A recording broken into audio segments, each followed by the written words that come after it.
মাঠে নেই, ম্যাচও নেই, অথচ পুরো টিমকে নিয়ন্ত্রণ করছে তিনি। চেন্নাই খেলছে, কিন্তু গ্যালারিতে নেই মহেন্দ্র সিং ধোনি। প্রশ্ন একটাই, কেন নিজেকে লুকিয়ে রেখেছেন ধোনি? এটা কি শুধু চোট, নাকি এর পেছনে রয়েছে এমন এক সিদ্ধান্ত যা শুনলে আপনি অবাক হয়ে যাবেন?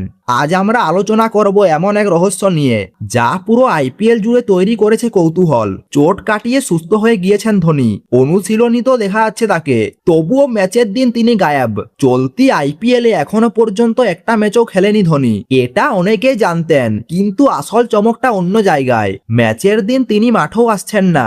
হ্যাঁ, ঠিকই শুনেছেন, যেখানে একজন লেজেন্ডকে দেখার জন্য হাজার হাজার দর্শক অপেক্ষা করছে, সেই ধোনি নিজেই নিজেকে সরিয়ে রাখছেন আলো থেকে। প্রথমে সবাই ভাবছিল হয়তো এখনো পুরোপুরি ফিট নন, কিন্তু ধীরে ধীরে অন্য ছবি সামনে আসে।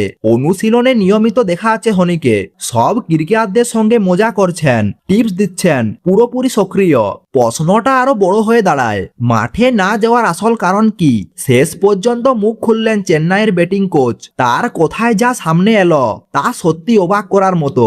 ব্যাটিং কোচ জানিয়েছেন ধোনি ইচ্ছা করেই মাঠে আসছেন না। কারণটি হলো, ধোনির মতে তিনি মাঠে এলে ক্যামেরা বারবার তার দিকে দেখাবে, দর্শকরা তার নাম নিয়ে চিৎকার করবে, পুরো ফোকাস সরে যাবে দলের থেকে।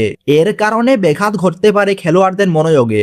ভাবতে পারছেন, একজন লেজেন্ড ক্রিকেটার নিজেকে সরিয়ে রেখেছেন শুধু দলের স্বার্থে। এই হলেন ধোনি, যিনি সব সময় নিজের আগে দলকে রাখেন। ধোনি সব সময় চায় দল শান্ত মাথায় খেলুক, এমনকি তিনি হোটেলে বসেই ম্যাচ দেখেন, প্রতিটি বল খেয়াল করেন, পরিকল্পনা করেন, আর অনুশীলনে নিজের অভিজ্ঞতা শেয়ার করেন, তরুণদের আত্মবিশ্বাস বাড়ান। অর্থাৎ মাঠে না থেকেও পুরো টিমের ব্রেন হিসাবে কাজ করছেন ধোনি। অনেকে প্রশ্ন তুলেছেন, এটা কি ঠিক সিদ্ধান্ত?